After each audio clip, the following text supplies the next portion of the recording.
أعوذ بالله من الشيطان الرجيم بسم الله الرحمن الرحيم وإذ قالت الملائكة يا مريم إن الله اصطفاك وطهرك واصطفاك على نساء العالمين يا مريم اقنتي لربك واسجدي واركعي مع الراكعين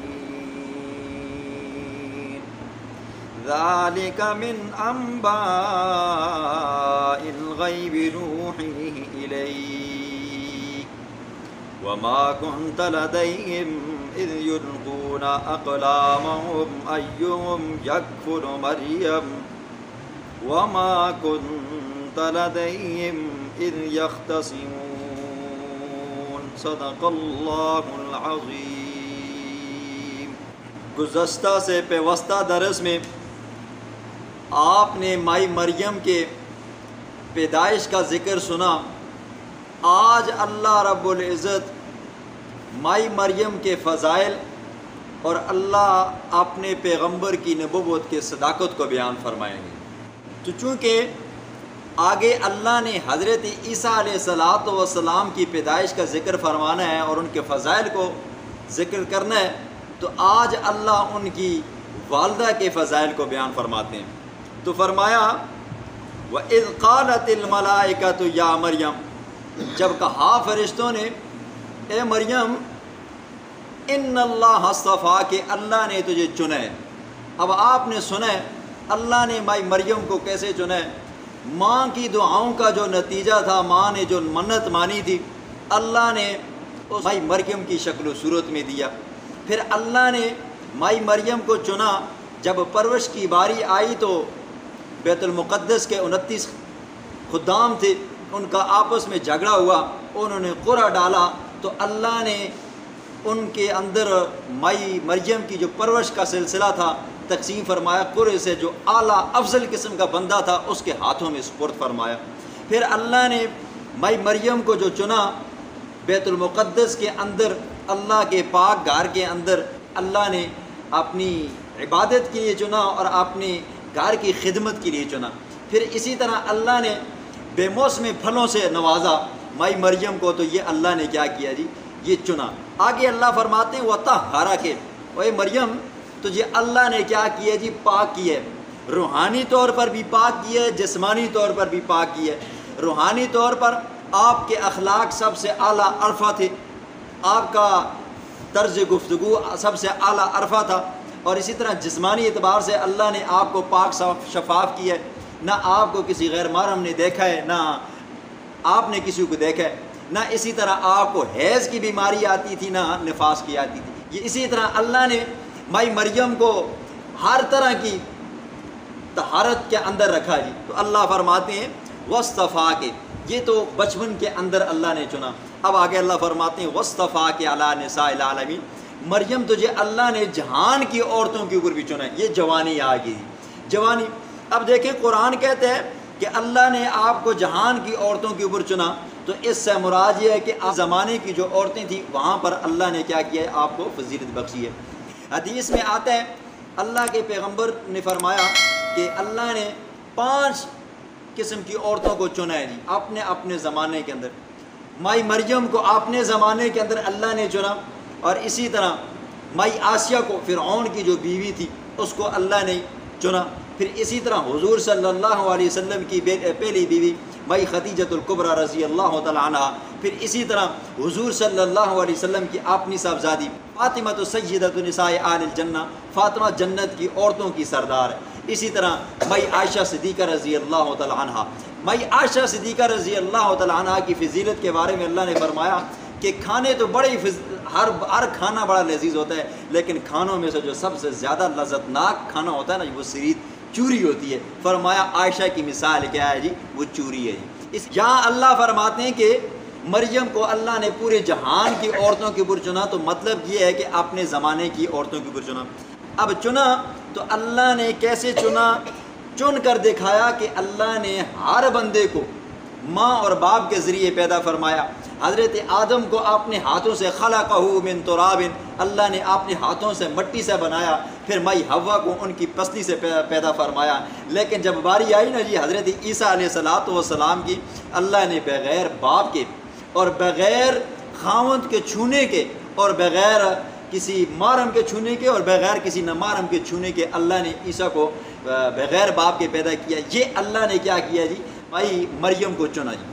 آگے اللہ فرماتے ہیں یا مریم اقنتی، اوے مریم اقنتی اپنے رب کی فرما برداری کر، لربک واسجدی وارکعی مع الراکعین، اپنے رب کے سامنے سجدے کر، رکوع کر جی۔ مفسرین یہاں پر دو قسم کی تفسیریں کرتے ہیں۔ یہاں پر سجدے کی فضیلت اللہ نے ذکر فرمائی۔ ایک طرح کے تو مفسر یہ کہتے ہیں کہ یہودی سجدہ تو اچھی طرح سے کرتے تھے، لیکن رکوع کے اندر کیا کرتے تھے جی؟ اچھی طرح جھکتے نہیں تھے جی، رکوع کے اندر وہ بس آنن فانن نیچے جاتے اوپر جاتے۔ تو یہاں پر اللہ نے خوب وضاحت کے ساتھ فرمایا کہ واسجدی وارکعی، خوب سجدہ کر اور خوب رکوع کر۔ دوسری تفسیر یہ ہے کہ سجدے کے اندر اللہ کے پیغمبر نے فرمایا بندہ اپنے رب کے بہت زیادہ قریب ہوتا ہے، فرمایا کہ جتنے زیادہ ہو سکتے ہیں سجدے کر، اپنے رب کی عبادت کر۔ آگے اللہ نے فرمایا کہ ذالک من انباء الغیب، میرے پاک پیغمبر یہ غیب کی خبریں ہیں۔ یہاں سے اللہ اپنے پیغمبر کی نبوت کی صداقت کو بیان فرماتا ہے کہ میرے نبی کی جو نبوت ہے وہ سچی ہے، اور ساتھ میں اللہ اپنے پیغمبر سے علم غیب اور حاضر ناظر ہونے کی نفی فرماتا ہے۔ دیکھیں سنیں، اللہ فرماتے ہیں ذالک من انباء الغیب، میرا پاک پیغمبر یہ مریم کا واقعہ ہے جو ہم نے آپ کے سامنے بیان فرمایا ہے، مائی حنا کا واقعہ ہے جو آپ کے سامنے بیان فرمایا ہے، حضرت زکریا علیہ السلام کا واقعہ جو آپ کے سامنے بیان فرمایا ہے۔ اس وقت آپ ان کے پاس نہیں تھے جب مائی مریم کی پیدائش کا وقت ہوا، پھر اس کے بعد جب اس کی پرورش کی باری آئی تو آپس میں خدام کی لڑائی ہوئی۔ وَمَا كُنْتَ لَدَيْهِمْ إِذْ يُلْقُونَ أَقْلَامَهُمْ، میرے پاک پیغمبر جس وقت وہ کلمے ڈال رہے تھے اس وقت آپ ان کے پاس نہیں تھے۔ سالوں کا، کئی سالوں کا زمانہ ہے جی، حضور کا زمانہ کون سا ہے اور حضرت زکریا علیہ السلام اور مائی مریم کا زمانہ کون سا ہے؟ اللہ کھلے دل سے کہہ رہا ہے وَمَا كُنْتَ لَدَيْهِمْ إِذْ يُلْقُونَ أَقْلَامَهُمْ، میرا پاک پیغمبر اس وقت نہ آپ کی پیدائش ہوئی تھی اور نہ اس وقت آپ حاضر ناظر تھے۔ اللہ کا پیغمبر اس وقت موجود نہیں تھا، دیکھ بھی نہیں رہا تھا۔ وَمَا كُنْتَ لَدَيْهِمْ إِذْ يَخْتَصِمُونَ، میرا پاک پیغمبر جب وہ مائی مریم کی پرورش کے بارے میں جھگڑا کر رہے تھے اس وقت بھی آپ موجود نہیں تھے۔ اب یہودیوں کو اور عیسائیوں کو، مشرکین مکہ کو اللہ کے پیغمبر نے مائی مریم کا جب یہ واقعہ بیان فرمایا، حضرت زکریا علیہ السلام کا یہ واقعہ بیان کر کے دکھایا، فرمایا میرے پیغمبر کی نبوت کو مان لو، میرا پیغمبر تو اس زمانے میں تھا نہیں، اور میرے پیغمبر نے کوئی آپ کی تورات پڑھی نہیں، نہ آپ کے کسی بندے سے سیکھا نہیں۔ جو یہ واقعات بیان فرماتے ہیں تو اللہ فرماتے ہیں یہ من انباء الغیب نوحی الیک، یہ ہم اپنے پیغمبر کی طرف سے وحی کرتے ہیں۔ اب میرا پیغمبر جب یہ واقعات اچھے اور سچے بیان کر رہا ہے تو میرے پیغمبر کی بات کو مان لو۔ اور جن جن لوگوں کا یہ عقیدہ اور نظریہ تھا اور ہے کہ پیغمبر عالم الغیب ہے، تو اللہ نے ان آیات سے اپنے پیغمبر کے عالم الغیب ہونے کی نفی کی ہے۔ میرے پاک پیغمبر آپ کو ان واقعات کا پتہ نہیں تھا، یہ ہم نے آپ کو بتائے ہیں جی، اور آپ اس وقت حاضر ناظر بھی نہیں تھے۔ دوسری جگہ پہ قرآن فرماتا ہے قُلْ لَا يَعْلَمُ مَنْ فِي السَّمَاوَاتِ وَالْأَرْضِ الْغَيْبَ إِلَّا اللَّهُ، میرا پاک پیغمبر اعلان کر کہ آسمانوں اور زمینوں کا جو غیب جانتا ہے وہ کون جانتا ہے؟ اللہ جانتا ہے، اللہ کے علاوہ کوئی نہیں جانتا۔ اسی طرح اللہ فرماتے ہیں کہ غیب کے جو خزانے ہیں وہ میرے پاس ہیں، میرے پیغمبر کے پاس بھی نہیں ہیں۔ یہاں پر اللہ نے پیغمبر سے جب علم غیب کی نفی کی، غیب کا علم جب پیغمبر کے پاس نہیں ہے، جب پیغمبر حاضر ناظر نہیں ہے، تو پیغمبر سے اوپر کوئی اور شان ہو سکتی ہے یا کوئی اور ذات ہو سکتی ہے جو غیب کا علم رکھے، جو کیا کرے جی، یہ دعویٰ کرے میں حاضر ناظر ہوں؟ فرمایا کوئی نہیں ہے، میرے پیغمبر آپ بھی نہیں ہیں۔ بسم اللہ الرحمن الرحیم۔ وَإِذْ قَالَتِ الْمَلَائِكَةُ، جب کہا فرشتوں نے یا مریم، اے مریم، ان اللہ اصطفاک، بے شک اللہ نے تجھے چنا ہے، وطہرک، اللہ نے تجھے فضیلت بخشی ہے، تجھے روحانی طور پر بھی پاک کیا ہے، جسمانی طور پر بھی پاک کیا ہے، وصطفیٰ کے تیسری فضیلت، اور تجھے چنا ہے علی نساء العالمین، اپنے زمانے کی تمام عورتوں کے اوپر۔ یا مریم، اے مریم، اقنتی، اپنے رب کی فرما برداری کر، وسجدی، اور اپنے رب کے سامنے سجدہ کر، ورکعی، اور رکوع کر، مع الراکعین، رکوع کرنے والوں کے ساتھ۔ ذالک من انباء الغیب نوحی الیک، میرا پاک پیغمبر، یہ تمام کے تمام واقعات، یہ غیب کی خبریں ہیں، نوحی الیک، ہم آپ کی طرف وحی کرتے ہیں، تب آپ کو پتہ چلتا ہے، آپ کو ان کا پتہ پہلے نہیں تھا۔